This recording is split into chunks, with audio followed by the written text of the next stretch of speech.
Assalamualaikum warahmatullahi wabarakatuh.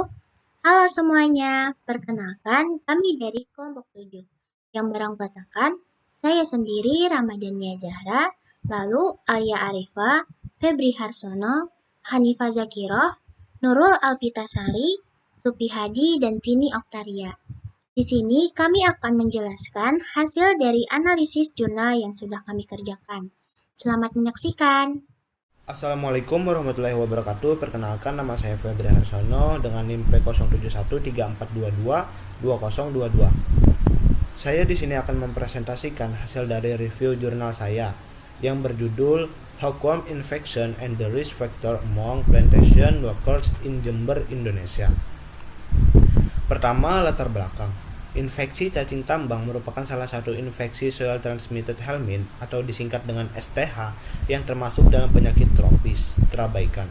Menurut World Health Organization atau WHO, larva cacing tambang dapat berkembang dengan baik pada tanah yang lembab, gembur, dan banyak mengandung kompos seperti tanah di area perkebunan. Oleh karena itu, masyarakat yang bekerja di area perkebunan memiliki risiko tinggi tertular cacing tambang. Ada 6 topik pembahasan. Yang pertama, tujuan dilakukan penelitian. Yang kedua, manfaat dilakukan penelitian. Yang ketiga, judul, penyakit yang dibahas, pemeriksaan lab. Yang keempat, spesimen dan hasil. Yang kelima, kesimpulan terhadap apa yang telah diteliti. Yang keenam, saran kepada pembaca maupun objek penelitian. Yang pertama, tujuan dilakukannya penelitian. Tujuan dilakukannya penelitian ini ialah untuk mengidentifikasi faktor resiko infeksi cacing tambang atau Necator americanus pada pekerja. Yang kedua, manfaat dilakukannya penelitian. Manfaat dilakukannya penelitian ini adalah dapat mengetahui faktor resiko infeksi cacing tambang atau Necator americanus pada pekerja. Yang ketiga, analisis artikel. Judul jurnal artikel, penyakit yang dibahas, pemeriksaan laboratorium, spesimen, dan hasil. Penyakit yang dibahas. Penyakit akibat cacing yang dibahas dalam jurnal ini adalah penyakit yang disebabkan infeksi oleh cacing tambang. Pada contoh kasus di dalam jurnal ini, cacing tambang ditemukan di area tanah perkebunan yang mana dikarenakan oleh pola buang air besar dari pekerja yang tidak higienis. Pada data yang diperoleh menunjukkan pekerja tidak buang air besar di jamban melainkan di sungai atau di area perkebunan. Hal ini yang mengakibatkan adanya kontaminasi cacing tambang pada area tanah perkebunan. Pemeriksaan laboratorium, teknik yang standar dalam air, dan teknik yang menggunakan campuran natrium klorida jenuh dan mikroskop. Spesimen yang digunakan adalah spesimen feses yang sudah terkumpul oleh peneliti dari respon yang mana selanjutnya pasien disuruh kembali besok pagi untuk diperiksa. Hasil dari pemeriksaan. Terdapat 637 pekerja di 5 area perkebunan Gunung Pasang, Kali Putih, Widodaren, Sumberwadung, dan Garahan Kidul, Kabupaten Jember, Indonesia. Namun hanya 277 pekerja yang berantisipasi dalam penelitian ini dengan mengumpulkan feses dan bersedia untuk diwawancarai. Prevalensi keseluruhan infeksi cacing tambang adalah 21,3% atau 59 dari 277. Teknik sedimentasi dan pengapungan tidak hanya dapat mengidentifikasi cacing tambang, tetapi juga spesies lain dari STH yaitu Ascaris lumbricoides atau Linnaeus 1758 pada 32 pekerja 11,5% dan Trichuris trichiura atau Linnaeus 1771 pada 1 pekerja 0,36%. Kelima, kesimpulan yang dapat diambil. Cacing tambang merupakan cacing yang hidup pada tanah yang lembab, hangat, dan terhindar dari sinar matahari langsung. Tanah yang ada di perkebunan. Oleh karena itu, banyak pekerja perkebunan yang terkena infeksi cacing tambang. Ini dikarenakan tidak lengkapnya alat pelindung diri pada saat bekerja. Cara agar terhindar dari infeksi cacing tambang yaitu dengan cara menjaga pola hidup agar tetap higienis dan terjaga. Selain itu juga ketika bekerja hendaknya dilengkapi dengan peralatan maupun pakaian yang lengkap agar terhindar dari infeksi cacing tambang. Yang keenam, saran. Saran bagi pembaca maupun objek penelitian. Untuk menghindari terkenanya infeksi cacing tambang, baik para pekerja maupun kita sendiri, agar bisa menerapkan pola hidup yang higienis dalam hal apapun, agar terhindar dari infeksi tersebut, dan juga hendaknya ketika bekerja kita menggunakan pakaian dan peralatan yang lengkap guna menghindari hal yang tidak diinginkan. Terima kasih.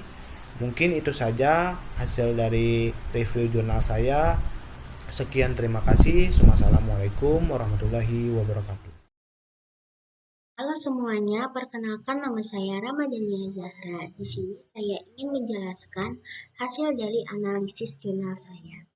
Jurnal yang saya analisis berjudul Intestinal Parasitism in Pediatric Oncology Children Receiving Chemotherapy, Unexpected Lower Prevalence. Latar belakangnya, anak-anak dengan kanker ganas yang mendasarinya dan mereka yang menjalani kemoterapi berisiko mengalami infeksi parasit usus yang parah dan dapat menyebabkan kematian. Jurnal ini menjelaskan penelitian kecacingan dari anak yang menderita kanker yang mendasar dan sedang menjalani kemoterapi. Sampel feses dikumpulkan dari 137 anak kanker di Mesir yang sedang dirawat di rumah sakit dengan berbagai kanker atau tumor di National Cancer Institute dan menerima kemoterapi. Studi cross-sectional ini dilakukan untuk menilai prevalensi koproparasitologikal dan kopromolekul enteroparasit pada anak-anak dengan kanker yang ganas dan mereka yang menjalani kemoterapi. Tujuan dan manfaat. Tujuan dari penulisan review jurnal ini bertujuan untuk mengetahui prevalensi koproparasitologikal dan kopromolekul enteroparasit pada anak-anak dengan keganasan dan mereka yang menjalani kemoterapi. Manfaat dari jurnal ini adalah mengetahui tingkat prevalensi koproparasitologikal dan kopromolekul enteroparasit pada anak-anak dengan keganasan dan mereka yang menjalani kemoterapi.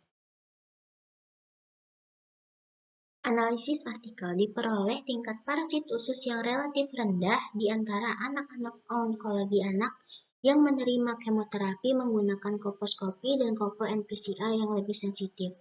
Prevalensi enteroparasit yang rendah mungkin disebabkan oleh pengobatan profilaksis dengan obat antiparasit dan anti jamur. Juga prosedur higienis seperti mencuci tangan sebelum makan dan tindakan pencegahan lainnya dilakukan untuk anak-anak tersebut selain memiliki makanan dan minuman yang sehat dan bersih serta perawatan yang baik. Karena anak-anak tersebut sering dirawat di rumah sakit dalam waktu lama untuk menerima perawatan mereka. Semua faktor ini mungkin pencegahan terhadap infeksi parasit usus yang ditularkan secara faeco-oral dalam penelitian. Dalam penelitian ini, sampel feses tunggal dari setiap individu diperiksa dengan hasil diagnostik yang lebih sedikit. Usia rata-rata kasus positif parasit usut pada kelompok penelitian adalah 12,8 tahun. Infeksi tidak ditemukan pada bayi, dan meskipun ditemukan pada anak-anak, tidak ada signifikansi statistik. Penyakit akibat Hymenolipis nana. Hymenolipiasis ditemukan pada anak-anak di daerah tropis dan subtropis. Penyebab Hymenolipiasis adalah Hymenolipis nana yang disebut juga cacing pita kerdil, berada dalam saluran pencernaan tikus dan manusia. Anak-anak pengidap kanker ganas yang berumur 12 tahun lebih rentan terkena infeksi parasit usus. Oleh sebab itu, kemoterapi dan pengobatan profilaksis dapat mengurangi tingkat infeksi terhadap parasit usus. Selain itu juga, konsumsi makanan dan minuman yang higienis dapat membantu pencegahan infeksi tersebut. Kesimpulan dan saran.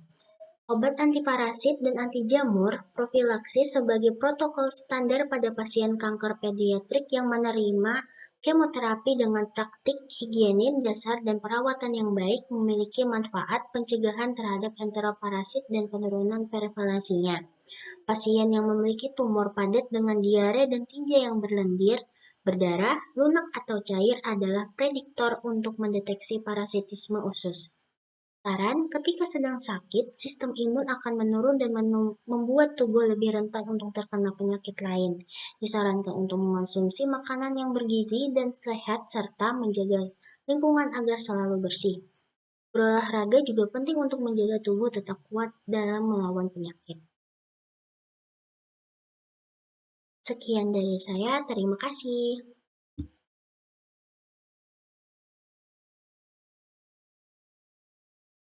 Nomor satu, sini saya akan membacakan atau mempresentasikan PPT saya, yaitu analisis jurnal hematologi.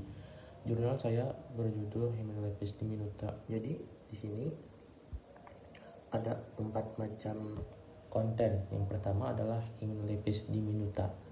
Apa sih pengertian dari cacing Hematolepis diminuta itu?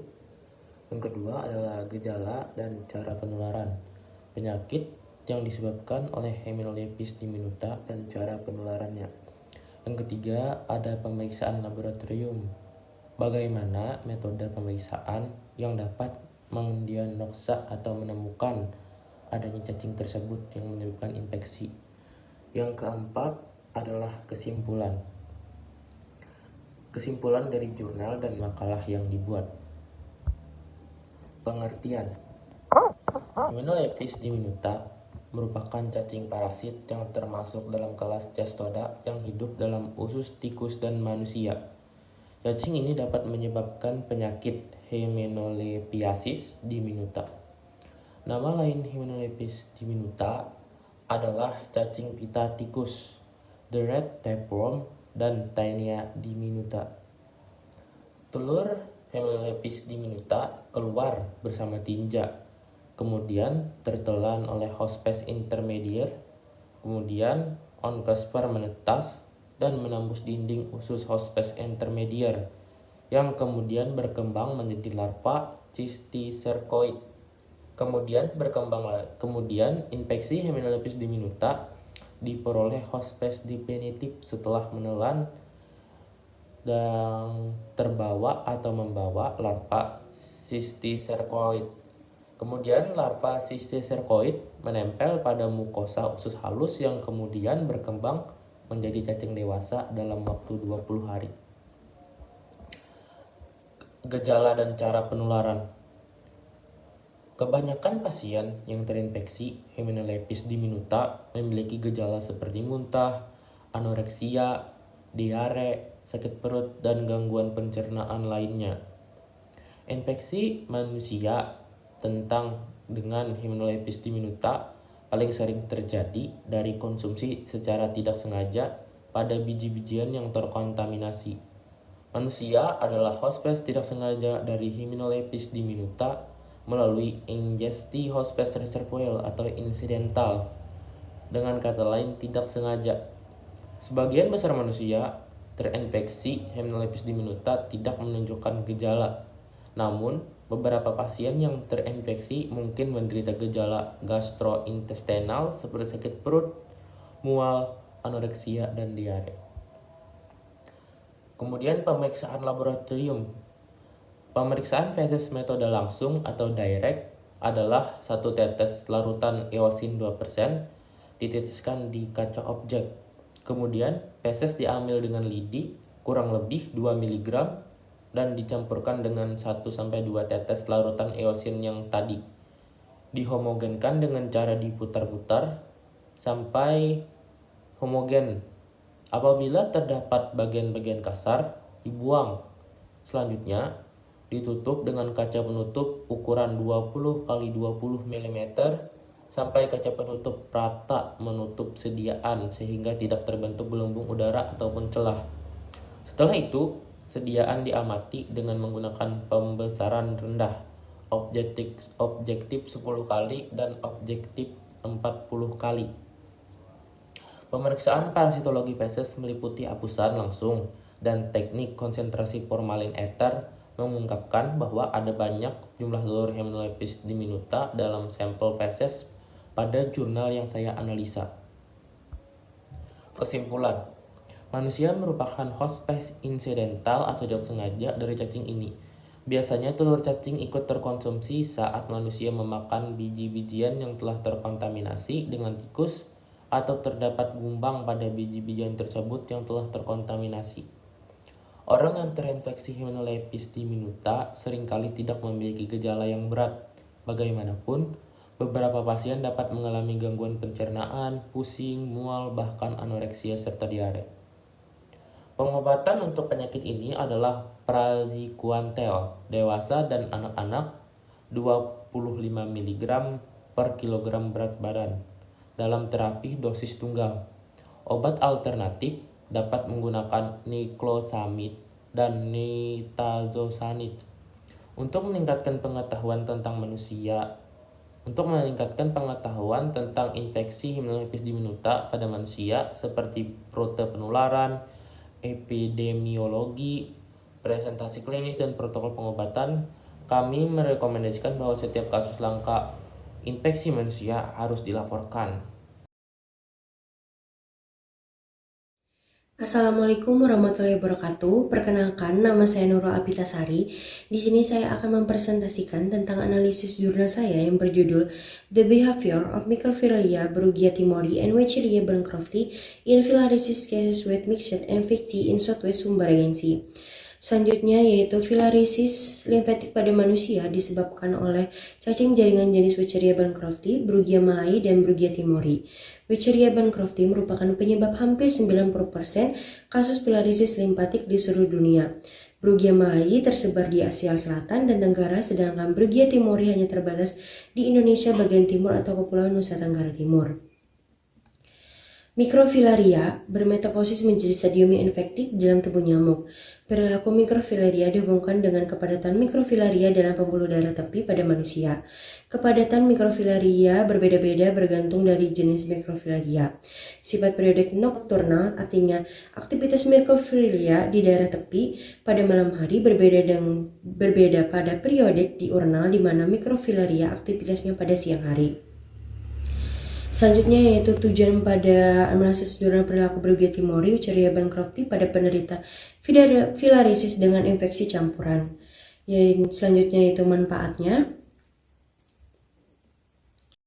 serta analisis yang dibahas yaitu tentang penyakit yang dibahasnya. Penyakit disebabkan oleh filariasis limfatik atau penyakit kaki gajah merupakan penyakit yang disebabkan oleh cacing filaria yang menyerang saluran dan kelenjar getah bening.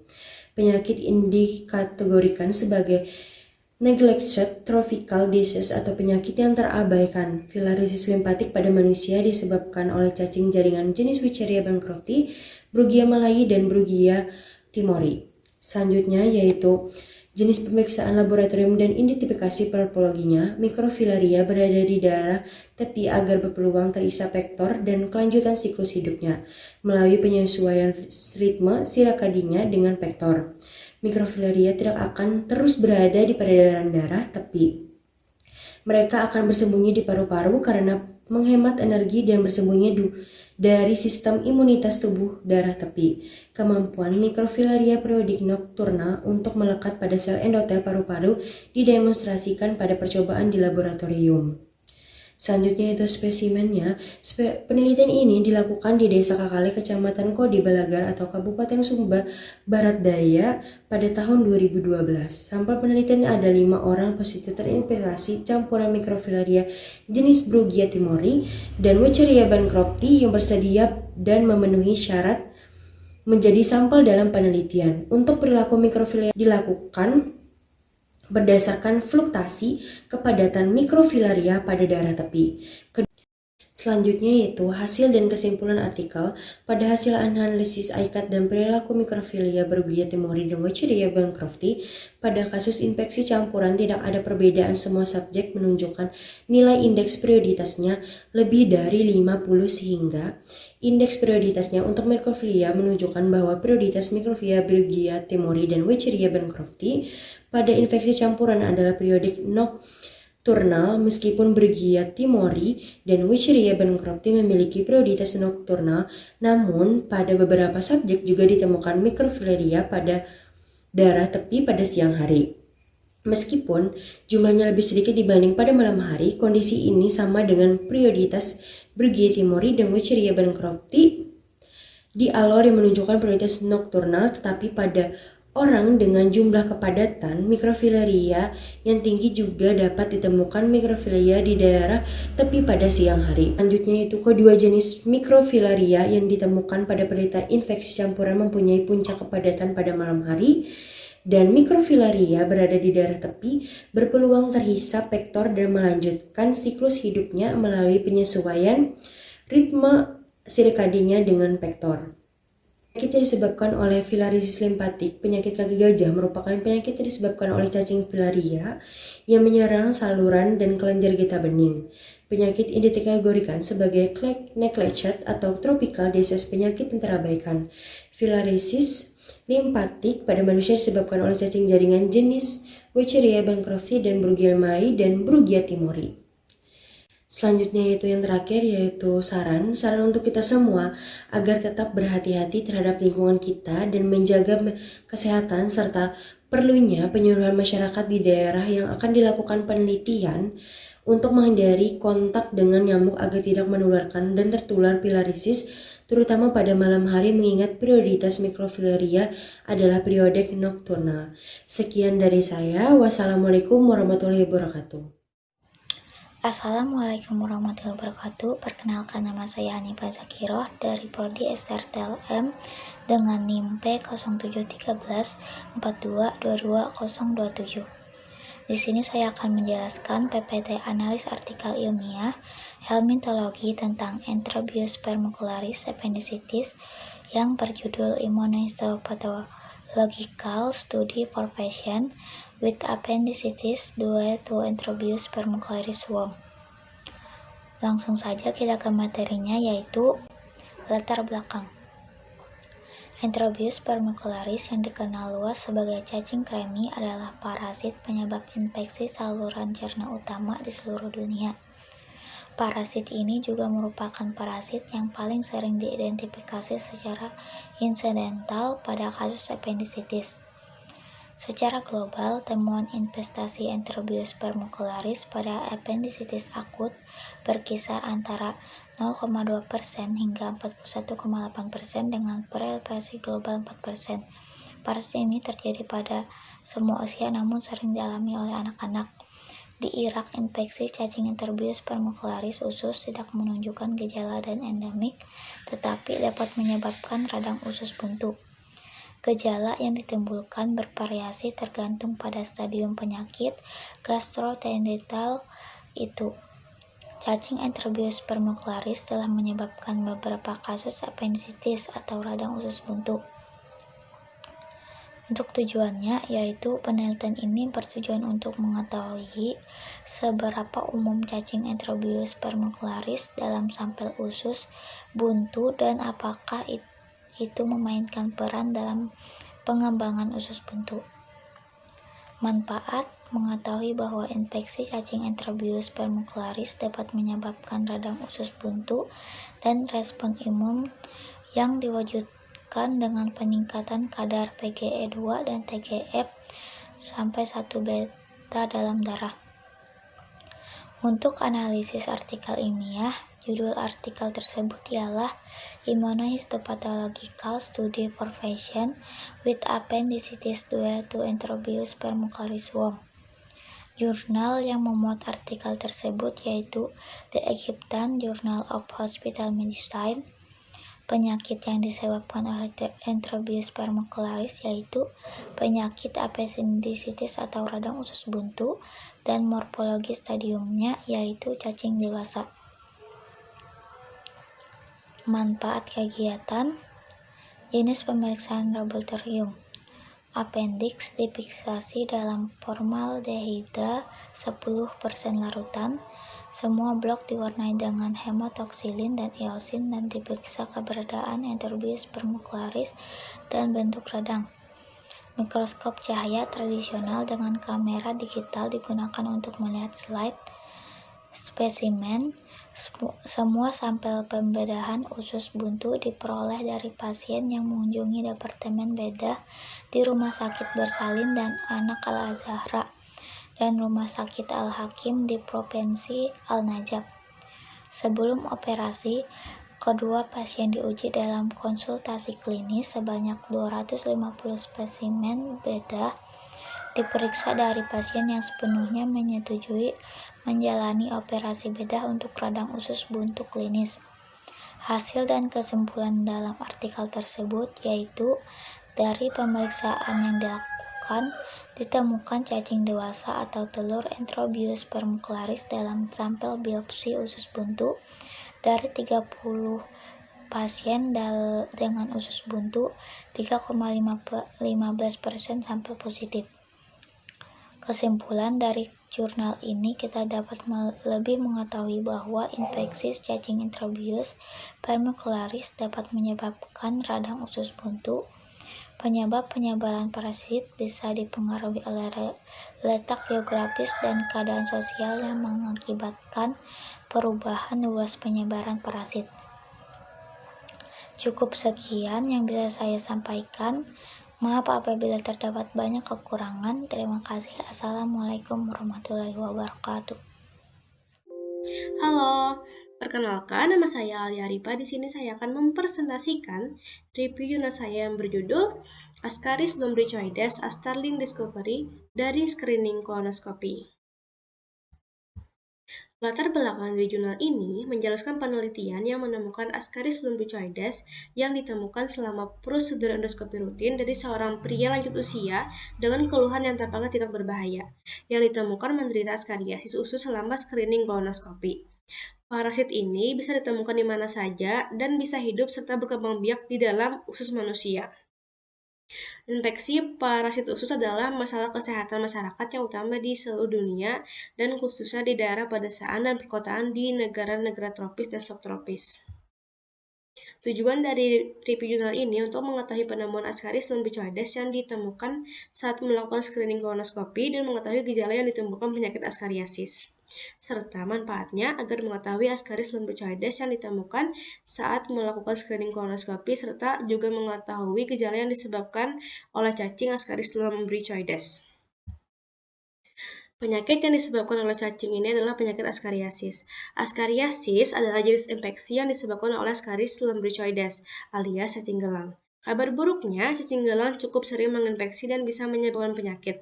Namun, kondisi ini sering tidak bisa disadari sebab askariasis bisa saja muncul tanpa menunjukkan gejala sama sekali. Dalam kasus review ini, pasien melaporkan mengalami ketidaknyamanan perut ringan yang menyebar bersamaan dengan kembung, bersendawa, dan nafsu makan menurun. Faktanya, dia telah mengalami gejala-gejala ini sebentar selama beberapa tahun, tetapi tidak pernah mencari perhatian medis untuk itu. Dia melaporkan bahwa tidak ada anggota keluarganya yang mengalami gejala serupa. Penghapusan utuh parasit usus dicapai dengan pemeriksaan dengan metode pemeriksaan kolonoskopi, di mana ada ditemukan cacing Ascaris lumbricoides dewasa dan telurnya. Highlight-nya, askariasis usus harus dicurigai pada individu dari daerah endemik yang hadir dengan gejala perut non-spesifik yang tidak jelas seperti nyeri, ketidaknyamanan, dispepsia, distensi, mual, muntah, diare, dan komplikasi terkait seperti obstruksi usus. Dalam kasus ini, di jurnal ini ditemukan telur dan cacing Ascaris lumbricoides pada saluran pencernaan seorang lansia, di mana seorang lansia tersebut tidak menghiraukan adanya gejala dari penyakit askariasis. Kesimpulannya, singkatnya, infeksi parasit usus seperti askariasis merupakan masalah kesehatan global yang signifikan terutama di daerah pedesaan dan perkotaan di negara berkembang tropis dan subtropis. Pasien mungkin menunjukkan gejala perut non spesifik yang tidak jelas atau seperti dalam kasus ini, cacing dewasa dapat ditemukan secara tidak sengaja selama prosedur endoskopi rutin. Bagaimanapun juga, askariasis harus dipertimbangkan dalam diagnosis banding dispepsia pada individu yang bermigrasi dari daerah endemik. Sarannya, screening untuk mengetahui infeksi akibat askariasis lumbricoides yang penting untuk dilakukan agar bisa mencegah, mengobati, serta mencegah timbulnya risiko fatal dan juga jangan menyepelekan gejala penyakit. Penting untuk tenaga kesehatan untuk lebih mempelajari lebih dalam agar dapat mengedukasi masyarakat tentang bahaya penyakit yang disebabkan oleh Ascaris lumbricoides. Itulah dari saya, dan terima kasih. Perkenalkan, nama saya Tina Oktaria dengan NIM P071342204 dari Prodi Sarjana Terapan Teknologi Laboratorium Medis. Di sini saya ingin